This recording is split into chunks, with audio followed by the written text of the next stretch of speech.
comme je vous le disais tout à l'heure, donc l'objet de ce webinaire, c'est effectivement d'échanger autour des fondamentaux de l'attaque. Quand on a préparé l'émission avec Christophe, donc, qui est salarié dans le club de Brocéliande dans la en Ille-et-Vilaine, effectivement, au départ, on partait pour faire une petite séance d'une demi-heure ensemble et vous présenter ce que nous, on imaginait sur les fondamentaux de l'attaque. Tout le monde entend bien? Oui. Donc, du coup, on est parti sur l'idée de faire un seul webinaire. Et en fait, rapidement, il s'est trouvé que le sujet étant tellement vaste à discuter, en tout cas, faisait l'objet de tellement d'idées qu'on s'est dit qu'on allait le découper en 3 parties. Et donc, c'est pour ça que, voilà, ce soir, on vous présente la première partie d'une série. On s'est dit, on va faire notre midi web série à nous. Et, il a partagé son excusez-moi, est-ce que vous pouvez penser à éteindre vos micros, s'il vous plaît, pour ceux qui l'ont laissé ouvert? Et donc, on s'est proposé donc, de faire ce thème, de le traiter en 3 épisodes. Donc, ce soir, on vous propose de traiter les fondamentaux de l'attaque. Alors, placé, effectivement, pourquoi on a mis placé entre parenthèses? Parce que, bien évidemment, dès qu'on a commencé à parler d'attaque, on s'est dit, ah ben oui, il y a aussi question de la contre-attaque, de la montée de balle, du jeu de transition. Donc, encore une fois, on pouvait aller très, très loin dans le débat. Et on s'est dit, bon, bah, on va déjà se focaliser sur cette attaque placée. Et quand on a commencé à travailler sur cette attaque placée, on s'est dit, bah oui, on va la traiter différemment, en fait, jusqu'à chez les jeunes, donc jusqu'au moins de 13, moins de 12, sachant que selon les régions, on n'a pas tout à fait les mêmes catégories. Par exemple, nous, en Pays de la Loire, on a des catégories de moins de 12, moins de 14, et on n'a pas de moins de 13, comme ça se fait dans d'autres régions. Donc, du coup, on s'est dit que les impositions sont différentes chez les jeunes, voilà, d'une ligue à l'autre, d'un comité à l'autre. La façon de ce qu'on demande chez les jeunes est différente, voilà. Et en gros, on s'est dit qu'il y a une différence, voilà, jusqu'à 13 ans, 12, 13 ans. Et donc, on a choisi de traiter ce sujet-là uniquement par rapport à cet aspect-là, puisqu'on n'est pas du tout dans les mêmes principes de jeu, en tout cas qu'on va retrouver plus tard. Le deuxième épisode qu'on vous proposera la semaine prochaine, donc ce sera effectivement tous les fondamentaux de l'attaque, mais les fondamentaux de l'attaque jusqu'aux équipes seniors. Donc, effectivement, on va dire schématiquement, je raccourcis énormément, je fais très vite. En fait, c'est l'attaque placée telle qu'on peut la voir dans les matchs avec une attaque véritablement organisée, etc., etc. Et toujours en préparant, toujours en se posant des questions, toujours en échangeant, ce qui était super intéressant de le faire justement avec Christophe. Donc, sachant que, par exemple, c'est un des intérêts de ce qui se passe en ce moment, c'est qu'effectivement, avec Christophe, on ne s'est jamais vu physiquement. On a beaucoup échangé à travers le site, à travers effectivement maintenant des petites vidéos en ligne et des conférences en ligne. Mais effectivement, on a partagé cette envie d'échanger sur ce sujet-là. Et au fur et à mesure de nos échanges, donc on s'est dit, voilà, on fait les jeunes, on fait les moins jeunes. Mais au final, à partir du moment où on a posé les principes, on a posé les fondamentaux, on s'est dit, bah oui, mais est-ce que ça ne vaudrait pas le coup qu'on discute aussi, qu'on échange sur comment attaquer ces différentes défenses, les différentes défenses. Et donc voilà, c'est pour ça qu'on vous propose ce petit programme, donc en 3 épisodes, puisque on s'est dit que tout ça n'allait pas rentrer dans un seul. Et comme effectivement, c'est quelque chose qui m'intéresse de plus en plus de pouvoir échanger avec vous directement comme ça, je me suis dit, allez, banco, on y va et on essaye et on verra bien ce que ça donne. Donc voilà un peu pour le programme pour les 3 webinaires qu'on vous propose. Bien évidemment, vous pouvez assister à ceux que vous voulez, à tous, à un seul, enfin voilà. Donc du coup, ce soir, on va commencer par l'attaque chez les jeunes. Alors, par rapport à ça… d'écran, Philippe. Comment ? Il y a un petit problème d'écran, apparemment il y a des gens qui disent qu'ils ne voient pas les slides. Ok, alors comment c'est partage d'écran? Alors, non, attends, puisque j'arrive pas à avoir accès moi à mon.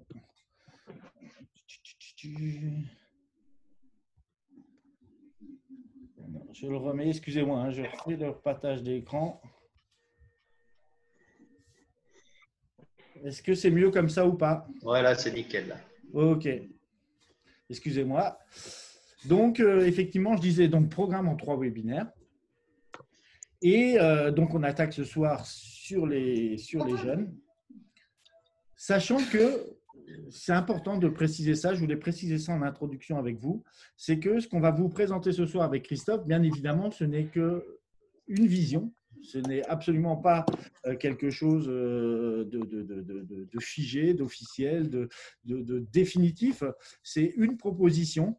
C'est une proposition, effectivement, c'est une vision qu'on vous propose qui correspond à notre vécu à la fois de joueur, à la fois d'entraîneur, à la fois moi aussi à travers l'expérience d'entraînement de balle et du partage que j'ai régulièrement avec nombre d'entre vous. Et effectivement, donc, ce qu'on vous propose ce soir, c'est simplement de partager notre vision. Ça ne veut pas dire que c'est celle-là qu'il faut appliquer, ça ne veut pas dire qu'on a forcément raison sur tout, mais c'est simplement pour essayer de partager autour de ça. En termes de fonctionnement pour ce soir, donc je vous propose, on va faire une présentation rapide pendant, on va dire, une demi-heure, 40 minutes sur ces principes chez les jeunes. Et je vous propose que si vous avez des questions, vous les tapiez dans le chat sur le côté et on se fasse un petit questions-réponses. Donc moi, en fait, je lirai les questions et puis on essaiera d'y répondre après la présentation pour que les gens comme ça pourront rester. Ceux qui en auront eu assez avec juste la présentation, ben, se pourront éventuellement partir justement à la fin. Et puis, donc, je vous propose de fonctionner comme ça, une partie présentation et une partie questions-réponses à la fin. Est-ce que ça vous va? C'est bon pour moi. Ok. Par contre, donc, parfait, parfait. Donc, du coup, c'est bon pour moi pour ce soir, donc, on va… je n'arrive pas à accéder. Voilà. Le programme de ce soir. C'est qu'on va partir en fait de ce qu'on voit sur les terrains tous les samedis chez les jeunes ou tous les week-ends. En tout cas, ce qu'on voit nous d'une certaine manière, en tout cas pareil, ça reste que notre vision, hein, notre réflexion. On vous présentera après du coup nous ce qu'on aimerait voir, enfin ce qu'on considère ce qui pourrait être sympa de voir au niveau de l'attaque chez nos jeunes. Et du coup, derrière, l'idée, c'est de se dire, voilà, qu'est-ce qu'on peut leur apprendre au niveau des savoir-faire individuels? Qu'est-ce qu'on peut leur apprendre au niveau des savoir-faire collectifs? Et puis derrière, en forme de conclusion pour ce soir, l'idée, ce sera de se dire, effectivement, comment on peut faire ça pour mettre ça en place, que ce soit au niveau des savoir-faire individuels, que ce soit au niveau des savoir-faire collectifs. Bref, qu'est-ce qu'on peut faire pour essayer de mettre en place les fondamentaux de l'attaque? Donc, du coup… Qu'est-ce qu'on constate sur les terrains? Donc, je suppose… excusez-moi, il y a encore il y a encore des gens qui ont gardé leur micro ouvert. Si vous pouviez juste les couper, ce serait super. Donc, voilà. Du coup, qu'est-ce qu'on voit chez les jeunes? Effectivement, souvent, on va voir des jeunes qui jouent en grappe. Ils sont tous autour du ballon. Enfin, quand je dis tous, bien évidemment, hein, c'est majoritairement. Là, ce que je dis, bien évidemment, c'est de manière générale. Ça ne veut pas dire que toutes les équipes jouent comme ça. Ça ne veut pas dire qu'effectivement, il n'y a pas des joueurs, des équipes qui jouent différemment. Mais là, on parle de… C'est une idée générale. Hein. Donc, globalement, effectivement, les jeunes, on les voit souvent jouer en grappe. Très souvent, qu'est-ce qui se passe? Qu'est-ce qu'on constate? C'est que les joueuses, les joueurs, entre guillemets, tant qu'ils n'ont pas le ballon, ils ne sont pas forcément concernés. Et donc, en fait, ils vont attendre. On les voit beaucoup être en situation d'attente, attendre d'avoir le ballon. Et à ce moment-là, en fait, se mettre en mouvement pour balle en main. Et effectivement, on voit beaucoup. Je reçois ma balle à l'arrêt. Je me mets en mouvement en dribblant devant moi et en baissant la tête et en ne voyant pas forcément les joueurs. Donc on voit aussi effectivement beaucoup de pertes de balles. Ça peut être des pertes de balles au niveau des passes. Par exemple, on voit énormément des passes en lob où effectivement on va essayer de passer au-dessus du défenseur pour faire la passe. On voit effectivement des mauvaises passes, des mauvaises réceptions, mais tout ça, voilà, il n'y a pas de, c'est juste un constat. Hein, c'est pas de dire c'est bien, c'est pas bien. Voilà, c'est juste essayer de partir d'un constat partagé pour se dire, voilà, du coup, qu'est-ce qu'il faut faire pour essayer d'avancer. Il y a effectivement quelque chose qui semble assez difficile, en tout cas qu'on voit régulièrement, c'est que les joueuses, les joueurs ne savent pas forcément, entre guillemets, changer de statut, c'est-à-dire de passer de défenseur à attaquant ou d'attaquant à défenseur, assurer des replis, revenir, repartir. Surtout que souvent, selon les départements, selon les comités, effectivement, on ne va pas jouer forcément sur la même taille de terrain. En tout cas, voilà, c'est selon les âges, les catégories. Donc, ce n'est pas forcément simple pour eux de se dire, voilà, j'ai perdu la balle, je dois revenir, etc.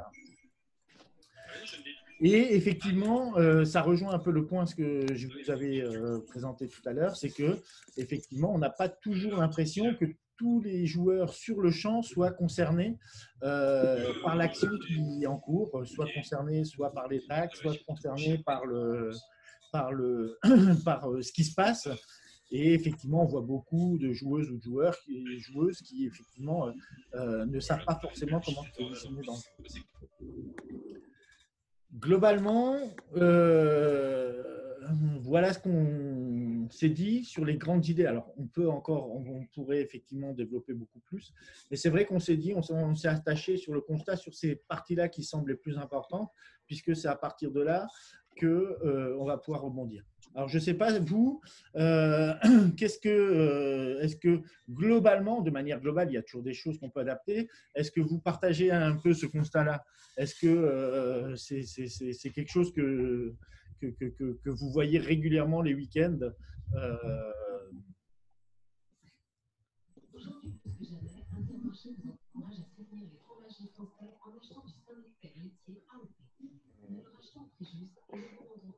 Alors, je vois pas vos commentaires. Je suis désolé parce que normalement, je les vois d'habitude. Là, c'est bizarre. Oui, apparemment, ils partagent, Philippe. Okay. Ils sont globalement d'accord avec des problèmes de motricité, mais ça, on en viendra dans ce qu'on veut voir par la suite. Oui, c'est ça. Exactement. Voilà. Donc, du coup, c'est à partir de ce constat-là qu'on s'est dit, bon, du coup, qu'est-ce qu'on aimerait voir? Qu'est-ce qu'on considère, nous, comme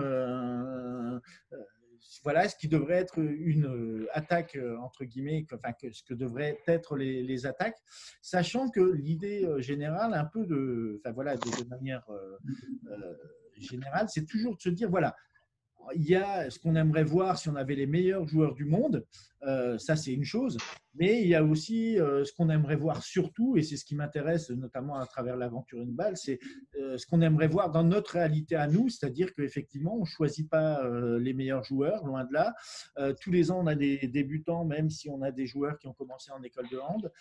Tous les ans effectivement on essaye de créer des collectifs avec des groupes hétérogènes. On a des joueurs qui viennent ou joueuses qui viennent parce qu'ils ont envie, d'autres parce qu'ils sont obligés. Voilà, donc on a tout. Et nous, on compose avec ça. Et donc les propositions qu'on va encore vous faire ce soir, voilà, ce constat-là, ou en tout cas les propositions, c'est lié à notre réalité à nous, pas forcément l'objectif. Si on peut en faire des champions, tant mieux, mais c'est vraiment pas l'objectif final en soi.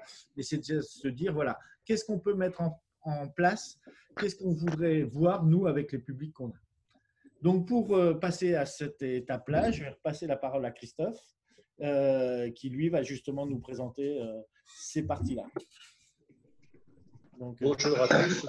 Alors, moi, j'ai pu voir les commentaires de certains et effectivement, on voit des choses apparaître par rapport à vos discussions, c'est-à-dire qu'il y a problème de motricité, problème de perceptivo-décisionnel. Alors là, Philippe, il va bondir, mais bon, je l'ai vu, c'est pas moi qui l'a dit, c'est ce que j'ai vu. Donc, effectivement, on fait des choses par rapport à ce qu'on voit. Donc maintenant, on va essayer de déterminer ces choses à faire. Donc, nous, il nous a semblé opportun de définir ces choses. Donc, il fallait du jeu en mouvement, un peu plus de progression vers le but. Et tout ceci, c'est induit par des courses, des appuis différents et des choses plus ou moins pointues à travailler.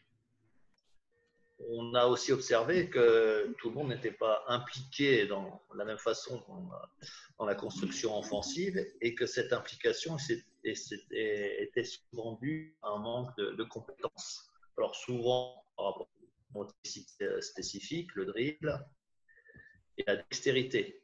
Ce qui nous a semblé opportun, nous, c'est qu'on devrait faire en sorte que l'enfant apprenne un peu mieux à manipuler le ballon, à échanger, à attraper. C'est souvent ces lacunes-là qui sont identifiées. Donc, il faut faire en sorte que l'enfant maîtrise au mieux ces points de vue-là, le dribble et la dextérité balle en main.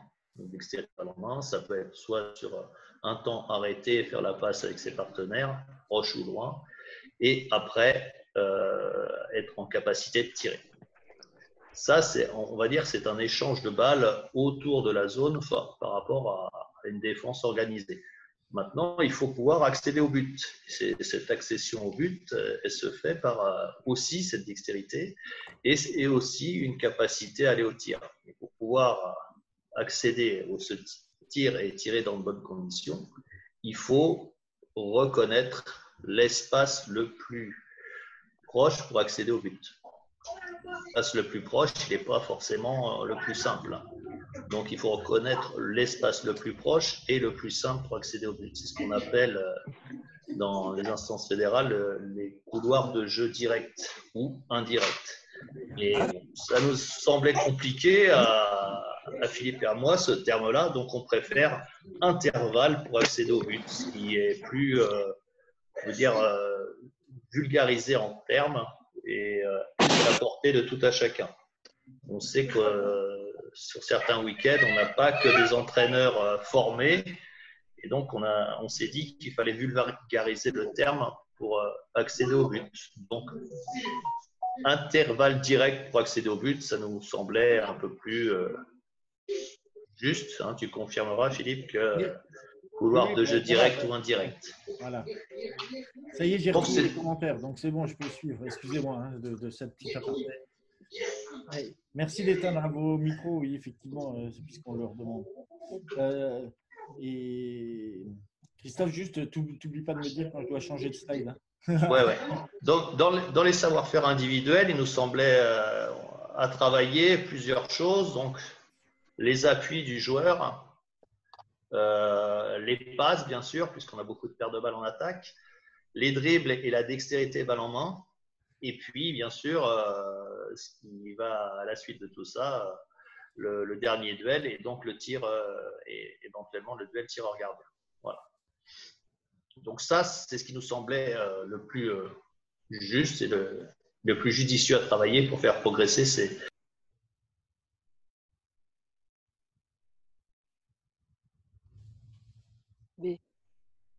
des passes tendues à hauteur de visage, sur des bras éventuellement armés, qu'on soit capable de faire des passes latéralement mais aussi dans la profondeur.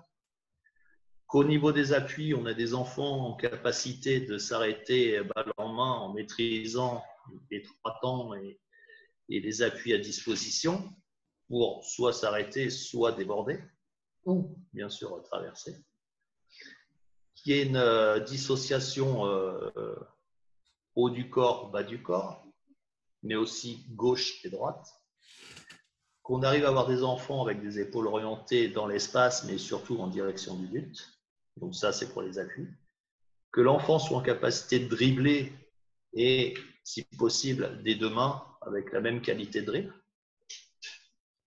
Et après, qu'il soit en capacité d'accéder au tir et de tirer avec le maximum de formes de tir, que ce soit à son poste, sur un autre poste, de près ou de loin. Voilà ce qui nous semblait le plus judicieux à travailler sur les savoir-faire individuels. Maintenant, sur les savoir-faire collectif. Oui, pardon. Je lisais les commentaires en même temps, c'est pour ça. Hein. Excuse-moi. Alors, par rapport au changement de statut défenseur-attaquant, on a décidé de ne pas en parler. Philippe a fait écho à cette remarque tout à l'heure. On s'est focalisé sur le jeu en attaque placée. On n'a pas parlé des changements de statut. Effectivement, quand on travaille l'attaque, on doit aussi travailler le repli défensif et donc le changement de statut. Et quand on est en défense, on va travailler la montée de balle. Mais nous, on a fait le choix là de traiter vraiment que les problématiques d'attaque placée. Voilà. Petit rappel pour un message que j'ai vu passer. Donc, concernant les savoir-faire collectifs en attaque, il nous a semblé opportun deux choses. C'est d'occuper au maximum l'espace de jeu et ce qu'on appelle le trapèze offensif, d'avoir un maximum d'écartement et d'étagement. Donc l'écartement, c'est sur la largeur du terrain et l'étagement, c'est sur la profondeur, des termes qu'on peut retrouver sur la montée de balle. Donc des ailiers qui soient vraiment positionnés le maximum sur les points extérieurs du terrain, des arrières qui soient placés vraiment dans ce même couloir, mais beaucoup plus dans la profondeur, un demi-centre et un pivot qui gèrent la profondeur au niveau de l'axe central du terrain. Donc, un bon respect de ce trapèze offensif pour assurer une occupation maximale de l'aire de jeu et d'attaque, mais aussi assurer une continuité de jeu et créer de l'incertitude sur les placements des défenseurs adverses. Voilà. Après, donc, il faut faire en sorte que chaque enfant se reconnaisse attaquant, qu'il participe à l'action et qu'il fasse en sorte de se rendre le plus souvent et le plus rapidement disponible, qu'il soit proche ou éloigné du porteur de balle. Concernant les savoir-faire collectifs aussi, il nous semblait opportun, mais peut-être que ça c'est sur un niveau d'expertise un peu plus élevé, que les enfants soient en capacité de reconnaître les différents types de défense pour pouvoir les attaquer au mieux. Donc, que ce soit sur les principes de zone ou sur les principes de les dispositifs et les systèmes. Alors ça, les systèmes, c'est relativement simple. Les dispositifs sont relativement simples, mais un système est beaucoup plus compliqué à identifier pour un joueur de cet âge-là ou d'un niveau d'expertise débutant. Voilà. Donc, essayer de donner à l'enfant des repères simples sur les principes de défense de zone ou les défenses homme à homme. Voilà. Ce qu'on avait pu identifier sur les savoir-faire collectifs. Après, il faut, même si là on a décidé de ne pas en parler, il ne faut pas oublier qu'on appelle les relations perceptivo-décisionnelles. Alors ça, Philippe, il n'aime pas, ça le fait un peu… Les cheveux qui se dresse sur la tête. Moi, je ne peux plus, mais bon, voilà. Donc, il y a le relationnel et puis le je fais par rapport à ce que je vois, si c'est plus parlant pour certains. Donc, j'identifie un espace libre à attaquer et par rapport à mes savoir-faire individuels et au savoir-faire collectif, j'interviens dans une zone. Sachant que cette tranche d'âge des 9 à 12 ans, on va dire, c'est une zone où les apprentissages sont maximum. Hein. Donc, il faut essayer de gorger d'apprentissage vos apprentis. Voilà.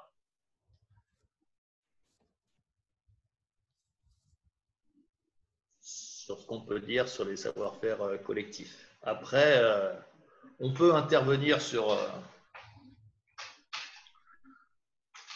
différents moyens, de différentes formes pour améliorer les compétences de nos joueurs, de nos jeunes joueurs. Après, c'est notre choix, nous, de traiter cette approche avec le jeu, les savoir-faire individuels et les savoir-faire collectifs.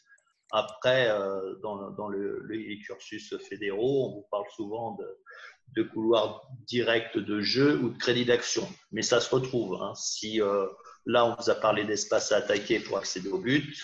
On vous a parlé de tir, de dribble, de dextérité, d'appui, de passe. Ça, c'est le crédit d'action que peut avoir un joueur balle en main. Voilà. Si j'ai été clair, s'il n'y a pas de questions, on peut peut-être passer à la suite. Ok. Donc, du coup, je vais justement, là, on vous a présenté donc, ce qu'on pense, nous, être les fondamentaux, justement, à travailler, à la fois au niveau des savoir-faire individuels et des savoir-faire collectifs. Et du coup, l'idée, c'est comment on fait. Comment on fait, sachant que, effectivement, si vous êtes d'accord et vous l'étiez tout à l'heure, c'est que si tous les samedis ou tous les week-ends, on voit pas ces éléments-là sur le jeu, c'est que effectivement la façon dont c'est abordé est pas simple. Hein, on le voit bien par rapport aux questions que vous posez, et aussi et pas forcément simple justement par rapport au niveau de connaissances des entraîneurs, puisqu'on a beaucoup de parents qui viennent accompagner, voilà, de jeunes entraîneurs effectivement qui font leurs armes. Et du coup, effectivement, moi, ma proposition, un peu dans l'esprit de ce que j'essaye de vous proposer avec l'entraînement de balle, c'est vraiment d'aller au plus simple, d'essayer de faire les choses le plus simplement possible. Et donc, du coup, effectivement, on a vu là, avec la présentation de Christophe, et même par rapport à vos remarques, qu'on a tout un tas d'objets à travailler. Et effectivement, quand on a 1 ou 2 entraînements par semaine, avec des groupes totalement hétérogènes, ce n'est pas forcément évident. Donc, du coup, voilà, moi, dans ma proposition, c'est effectivement déjà de partir, alors pas du tout défaitiste, mais de se dire, effectivement, de toute façon, on ne peut pas tout travailler. Si on veut tout travailler, quelque part, c'est pour moi la meilleure façon de pas forcément arriver au bout. Et donc, du coup, c'est de choisir des thèmes très simples et surtout des thèmes qu'on peut mesurer. Donc, ça, c'est aussi un élément important. Il me semble que, effectivement, pour pouvoir voir la progression, il faut pouvoir mesurer ce qu'on fait. Et donc, du coup, si on met 20 critères, si on essaye de travailler 20 sujets, si on essaye à la fois de travailler la passe, la réception, la montée de balle, la course en ballon, l'attaque de l'intervalle, le changement de statut et tout, à mon sens, ça devient vraiment très, très compliqué à suivre. Bien évidemment que c'est, comme je vous disais tout à l'heure, c'est l'idéal auquel il faut tendre. Par contre, effectivement, dans notre réalité de tous les jours, ce n'est pas forcément simple. Donc, du coup, voilà, l'idée pour moi, c'est de travailler par cycle de 2 savoir-faire individuels et un savoir-faire collectif. En gros, par cycle de 6 semaines entre chaque vacances, on va dire dans une année normale, pas comme cette année, mais de se fixer, voilà, après, voilà, en fonction de vos sensibilités, de votre vision du jeu, de là où vous voulez aller, du projet de club éventuellement, de jeu du club, effectivement, vous pouvez faire des choix. Mais je pense qu'en tant qu'entraîneur, il est en tout cas important de se fixer là et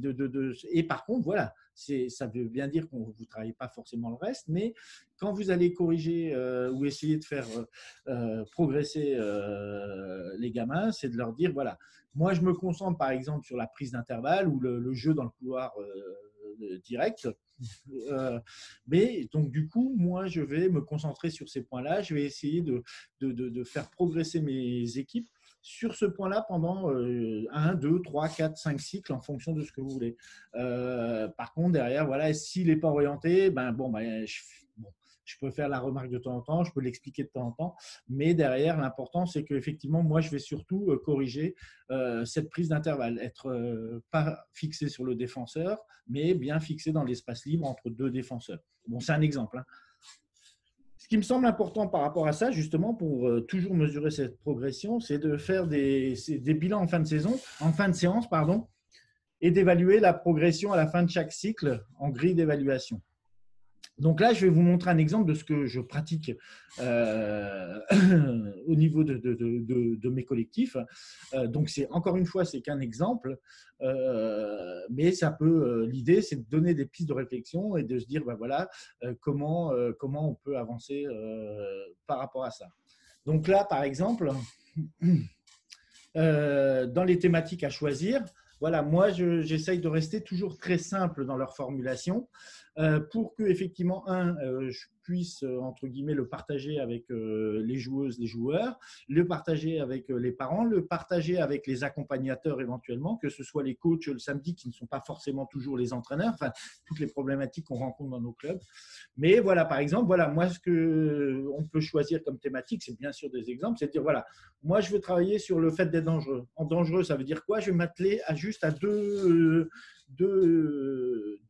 notions. Pour moi, être dangereux, c'est attaquer dans l'intervalle. Donc, bien sûr, entre deux joueurs, pas sur le joueur, deux joueurs, et avoir le bras armé pour montrer qu'on a le danger. Et ben, pendant un cycle, je vais m'attacher juste à ces points-là. Et effectivement, je vais voir si ça progresse. Un autre thème, par exemple, c'est occuper le terrain, l'écartement, le jeu avec les ailiers. Bah, du coup, là, je vais me dire, effectivement, je vais faire en sorte qu'à l'entraînement, je montre à mes joueurs que, effectivement, même en moins de 12, on peut éclater la grappe, que même là, on peut effectivement prendre de la profondeur et effectivement, mais se concentrer uniquement sur ces thèmes-là.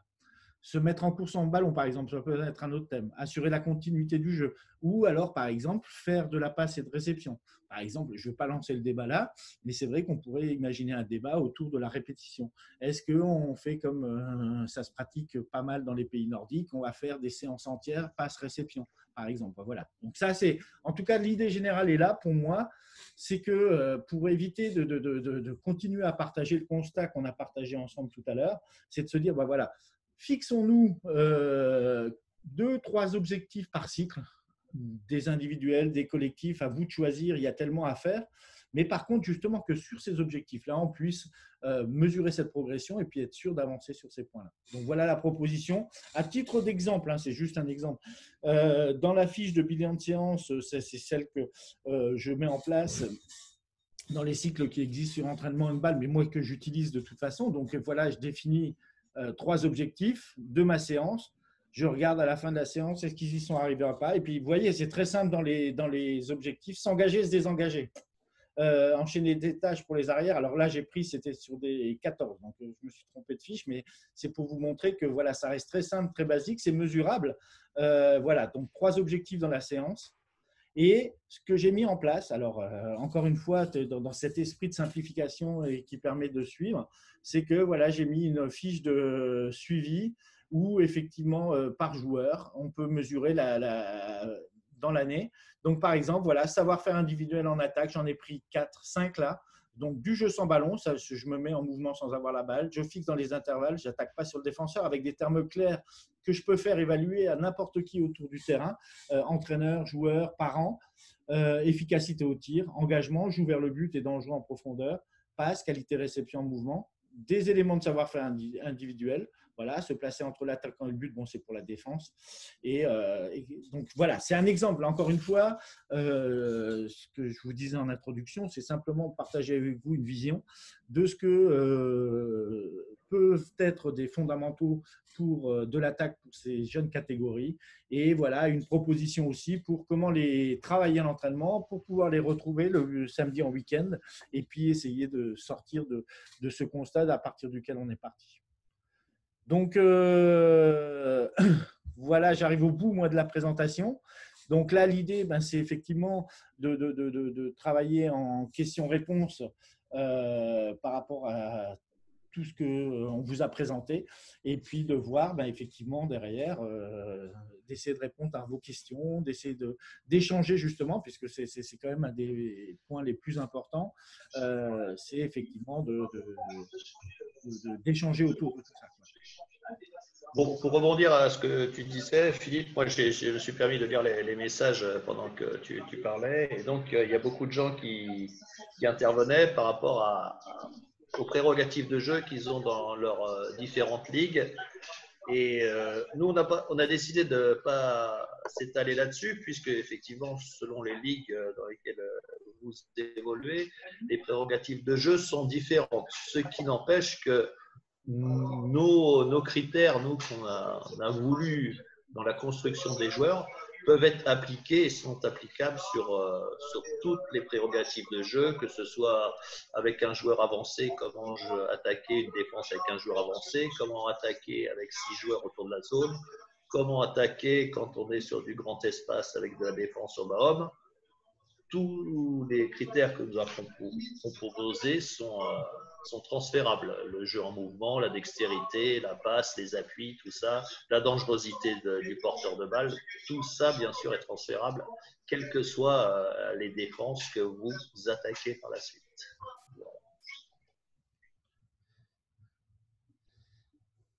Au niveau des questions par rapport à ce que tu as noté, moi je suis en train de les regarder en même temps là. Qu'est-ce que tu as… Est-ce qu'il y a d'autres choses que tu as notées? Effectivement, donc moi je rejoins juste, Christophe, je rebondis là-dessus. C'est effectivement, pour ces catégories-là de jeunes, on a très vite identifié le problème des impositions par comité, hein, bien évidemment.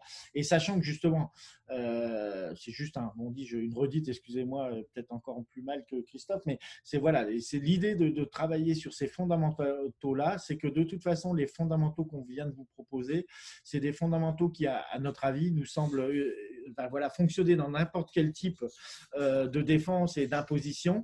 Et surtout, d'après nous, c'est aussi ces fondamentaux-là qui vont nous préparer aussi à former les joueurs pour la suite. Donc ça, c'est super important. C'est que voilà, à partir du moment où les joueurs moins de 12, moins de 13 savent jouer sans ballon, par exemple, ben, je veux dire, une fois qu'on les récupère dans les catégories supérieures où on va mettre réellement le jeu d'attaque en place, je ne vais pas dire que on va se friser, mais je vais dire que c'est autre chose que de reprendre justement tous les principes de placement des attaques placées, on va dire, dans le jeu entre guillemets normal.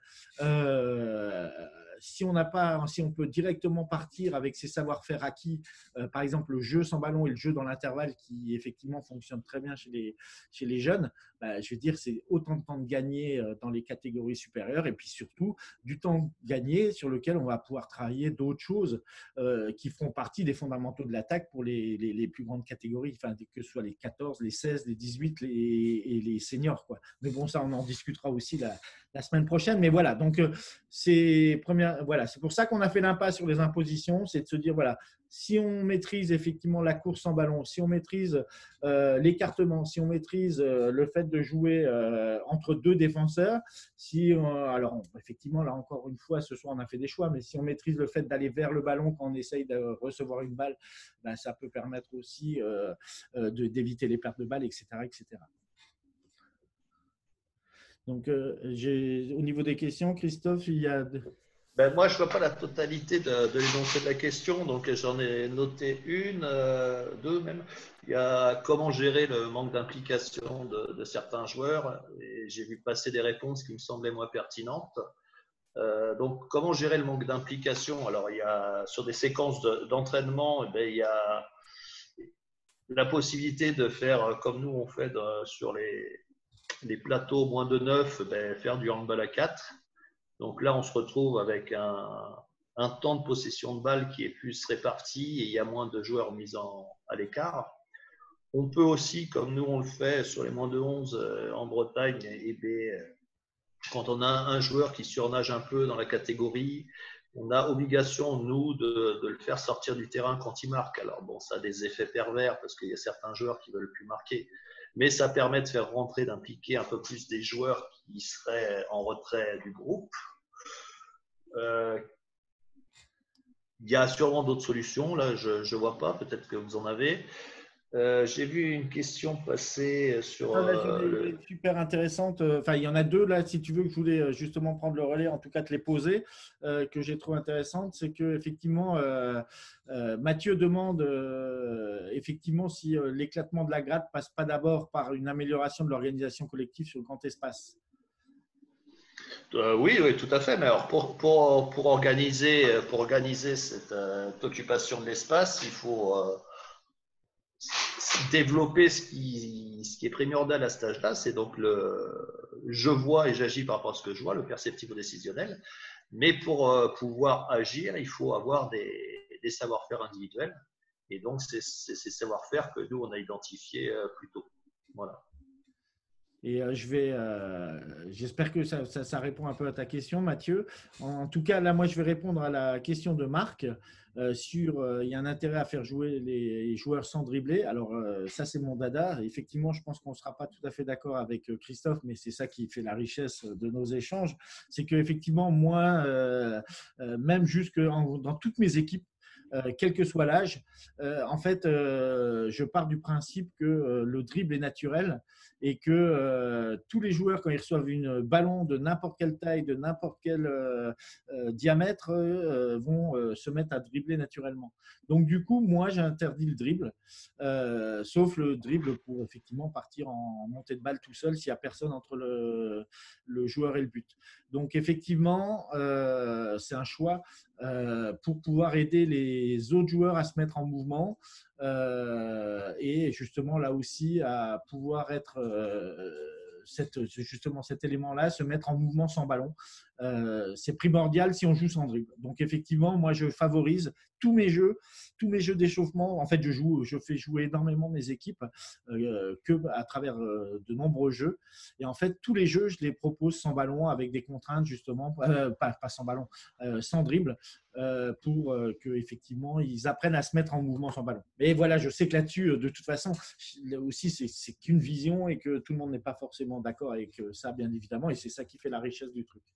Donc, alors on peut l'être, on peut ne pas l'être. Après, comme je l'ai vu passer comme remarque, effectivement, le dribble fait partie du crédit d'action et c'est un potentiel d'action pour le joueur pour accéder au but. En limitant ce crédit d'action, par contre, on peut développer un jeu au mouvement des non-porteurs de balles. C'est en ça que c'est intéressant. Et ça permet aussi d'augmenter le perceptivo décisionnel. Je n'ai pas le droit à mon dribble, je suis en possession du ballon, je suis obligé de lever la tête pour pouvoir faire la passe à un partenaire proche ou éloigné. Voilà, c'est en ce sens que la suppression du dribble peut développer certaines compétences, à mon sens. Au niveau donc des autres questions, il y a effectivement les faire changer de poste très souvent. De toute façon, sur cette tranche d'âge-là, on n'a pas de joueur spécifique à un poste. Nous, tant dans la formation initiale que sur nos zones de travail en Bretagne, je veux dire, on ne spécifie pas un joueur au poste, hormis s'il est gaucher, on peut le faire jouer sur les 3 postes à droite. Mais bon, un gardien n'est pas spécifié à ce poste-là, un ailier n'est pas spécifié à l'aile. Enfin, voilà. Créer un maximum d'ouverture à un joueur, augmenter la palette de couleurs qu'il peut avoir à disposition, c'est d'autant plus riche que voilà, plus on lui donne de choses et plus il est en capacité après de se transformer. Oui, je viens de voir passer une remarque de Karine qui disait effectivement, voilà, le gardien qui est aussi joueur de champ, ça permet aussi au tireur, comme il est passé dans les buts, aussi de savoir un peu comment réagit un gardien de but et donc du coup de transformer son tir, de fixer peut-être un peu plus, de tirer moins en force et en étant moins percuteur, mais plutôt en étant joueur et en essayant de jouer avec le gardien adverse. Donc de faire évoluer les joueurs de champ dans les buts, c'est aussi créer de la transformation chez le gardien, mais aussi chez le joueur.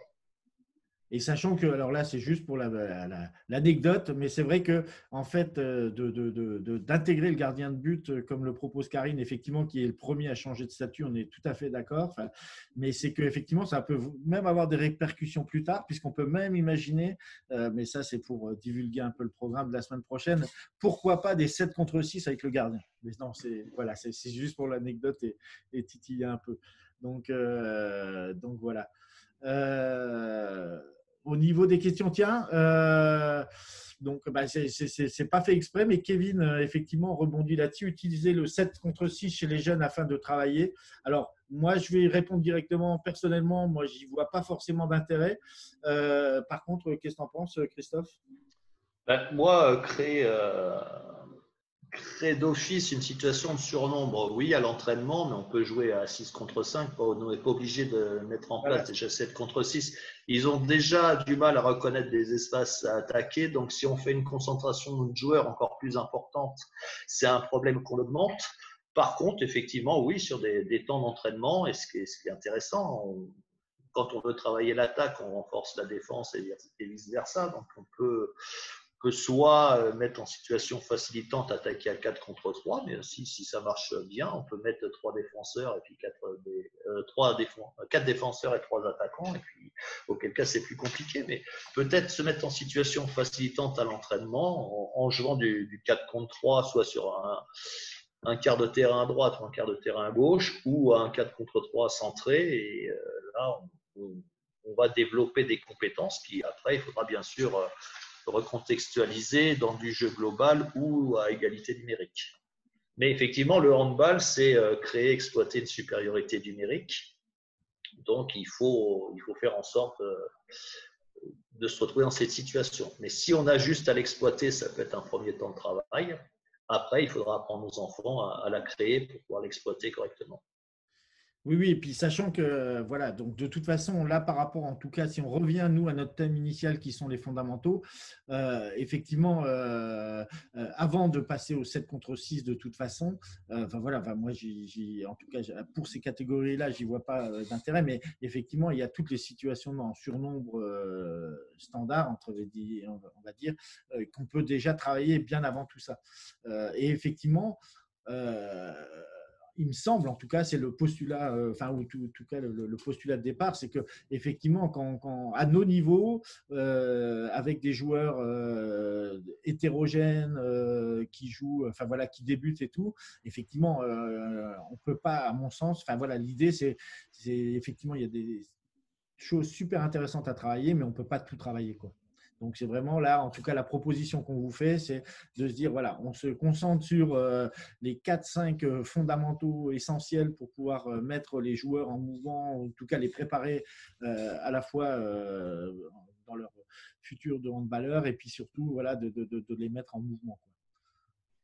Oui, et puis avant de reconnaître une supériorité numérique, on pourra la travailler si on a de contourner un bloc défensif. Peut-être qu'avant de le contourner, il faut apprendre à le traverser, à jouer beaucoup plus simple en identifiant les espaces, les intervalles qui permettent d'accéder au but le plus directement possible. Alors, c'était notre point de vue, ça, à ouais, base. voilà, c'est le point de vue sur lequel on est parti. En tout cas, et là, pour répondre à Mathieu, vous prenez en compte le tir de loin, la relation base avant, base arrière. Alors, en tout cas, là, pareil, je vais donner enfin, entre guillemets, mon avis sur cette question-là et je laisserai Christophe après se présenter le sien, puisque c'est ça qui est intéressant d'avoir des visions différentes, hein. Bien évidemment, toute la richesse est là. Voilà, par rapport au tir de loin sur ces catégories-là, moi, je ne suis pas fan, en tout cas dans les apprentissages, dans les fondamentaux, je dis bien dans les fondamentaux, dans le sens où effectivement, moi, il me semble plus intéressant par rapport à ce qu'on a vu, de travailler effectivement la prise, entre guillemets, d'espace ou l'intervalle collectif, où effectivement, on va permettre à un joueur de se mettre en situation d'arriver voilà, dans l'intervalle tout seul face au gardien. Donc, c'est ça qui me semble intéressant de travailler au niveau des fondamentaux. Effectivement, si demain, on a un joueur qui fait 1,80 m à 12 ans, peut-être que travailler le tir de loin à cet âge-là peut être intéressant, en tout cas pour lui, mais pas forcément pour ses partenaires. Donc voilà, ça c'est mon avis. Je ne sais pas, Christophe, toi, si tu as un avis sur cette question. L'avis est partagé plus ou moins. Après, il y a des expériences qui sont menées, puisque selon les ligues, on a des prérogatives de jeu qui sont différentes. Chez nous, ne sont pas les mêmes que dans d'autres ligues. Je sais que dans certaines ligues, on valorise le tir et surtout le but mis en dehors des 9 mètres. Un shoot, par exemple, en moins de 12, en moins de 11, au-delà des 9 mètres, compte 2 points. Bon, alors après, est-ce qu'on dénature pas l'activité? Est-ce qu'on fait pas que certains joueurs… Bon, ça, je pense qu'on essaye de toute façon dans la formation initiale de tester selon les ligues différentes approches qui peuvent être plus ou moins pertinentes. Après, voilà. Est-ce que ça c'est bien? Est-ce que le tiers-temps c'est mieux que les mi-temps? Est-ce que les prérogatives de jeu c'est bien. Oui, dans le fond, c'est bien, mais est-ce qu'elles sont tout le temps respectées? Ça, c'est selon aussi les compétences des encadrants, donc à voir. Non. Sur le principe, oui, il y a des choses très bien. Est-ce qu'un grand, pour rebondir sur ce que tu as dit, un grand d'1,80 m, moins de 12, il faut le faire travailler le tir de loin? Moi, je serais plutôt pour le développer au niveau de sa motricité et puis le tir de loin, comme il Oui, est, oui, c'est de clair. par son gabarit, il est induit, donc je ferais travailler autre chose, moi. Et c'est un peu les politiques qu'on retrouve dans les pôles. Hein, c'est on va prendre un joueur brut et essayer de le transformer au lieu de prendre quelqu'un qui est déjà un petit peu abouti et on ne le fera pas grandir. Donc un grand, moi je vais le faire travailler au niveau moteur et puis les joueurs de différentes morphologies, on leur développera d'autres compétences. Voilà. Oui, oui, et puis de toute façon, là, tu vois, enfin, là, en tout cas, par rapport aux remarques, là, par exemple, Karine rebondit dessus, et elle a raison, c'est qu'effectivement, le plus important de toute façon, c'est de travailler sur la motricité et de mettre les joueurs grands, petits, débutants ou pas, en course, en partie. Enfin, il n'y a pas que la course, bien évidemment, hein, mais j'essaye de ramener ça par rapport à ces fondamentaux-là. Effectivement, c'est ça qui est le plus important, en tout cas. Alors, ah bah, Alors, limite, ça, enfin, vu qu'il est, enfin, voilà, ça fait 1 heure qu'on est ensemble, donc voilà, ça passe super vite, c'est super intéressant en tout cas. Et là, peut-être qu'on peut faire une conclusion avec ça, ou à moins que vous ayez vraiment d'autres questions que vous voulez qu'on traite. Mais là, il y a Yann qui demande effectivement, que pensez-vous de l'adage bien connu, un match gagne en défense. Et mais alors, ouais, je te laisse. alors, oui, on gagne un championnat, à mon avis, en défense, on gagne un match en attaque. Euh, la définition du handball, c'est marquer un but de plus que l'adversaire. C'est pas en encaisser un de moins. Parce qu'à 0-0, on n'en encaissera pas un de moins que l'adversaire. Donc, à mon avis, plus on est productif en attaque et plus on a de chance. Ça, c'est mon point de vue personnel. Oui, oui, et puis enfin, en tout cas, là, par rapport nous à la vision de jeu qu'on partage, en tout cas avec Christophe, en tout cas, justement, même si ce n'est pas l'objet de ce webinaire-là, effectivement, nous, ce qui nous intéresse en défense, c'est de faire des défenses sur lesquelles, effectivement, les joueurs vont comprendre l'attaque, vont pouvoir attaquer l'attaque et voilà, récupérer les ballons, du coup, repartir derrière rapidement sur à la fois les montées de balles, les jeux. Les contre-attaques et puis les jeux de transition. Donc voilà, tout ça est lié parce que effectivement, les joueurs qui vont comprendre le jeu, qui vont attaquer l'attaque, ben, effectivement, ça va être plus simple pour eux aussi plus tard et même à cet âge-là de pouvoir attaquer le mieux possible, quoi. Mais effectivement, tout ça pour rebondir en fait là-dessus, peut-être en guise de conclusion, je l'ai déjà dit, mais c'est que de toute façon, si voilà, ce type de présentation voilà, et ce qu'on vous propose convient, c'est que de toute façon, on a l'idée de refaire une thématique sur la défense et on pourra reparler de tout ça à ce Alors moi, moment-là. je vais rebondir sur la défense parce qu'on nous parle de choses qui sont un peu, qui restent l'attaque, mais qui sont en dehors du thème qu'on avait proposé aujourd'hui, puisque certains nous disent mieux on attaque, plus on a de chances de marquer des buts en montée de balle de façon facile. Et ça, je suis entièrement d'accord, sauf que là, on avait fait le choix, nous, de parler aujourd'hui que de l'attaque placée. Hein, c'est bien noté.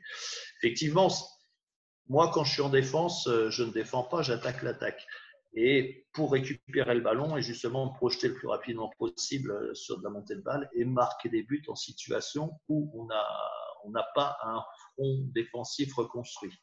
Mais là, on avait fait ce choix avec Philippe aujourd'hui de vous parler de l'attaque placée. Voilà. Donc, je vous propose que on s'arrête là. Bien évidemment, l'idée, c'est que j'espère que ça vous a plu, j'espère que vous avez appris des choses, j'espère que ce format-là vous convient. J'ai vu effectivement un petit message en disant qu'effectivement, c'est un peu frustrant puisque c'est difficile d'échanger comme ça tous ensemble et que donc ça, effectivement, je partage ce sentiment-là.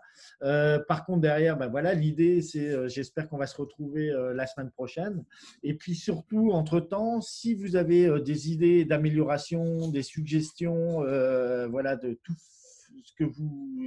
ce qui vous passe par la tête pour qu'on fasse encore mieux, que ce soit en termes de présentation, en termes de ce qu'on a dit. Enfin voilà, n'hésitez surtout pas à m'envoyer un petit mail avec tout ça. Bien évidemment, j'en tiendrai compte.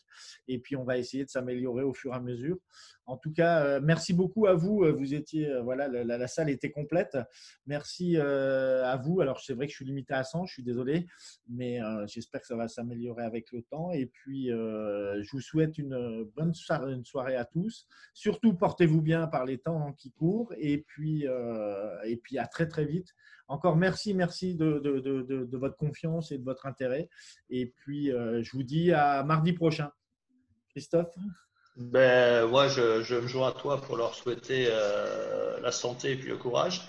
Et essayez aussi, si vous pouviez, de faire un petit retour sur Philippe, pour Philippe, parce qu'on avait fait le choix, comme sur le site à l'entraînement, de, entre guillemets, vulgariser, de pas parler de termes qu'on peut retrouver dans tout ce qui est formation initiale. Donc, si cela vous convient, si vous y retrouvez, ce serait sympa de lui faire un petit retour positif, là.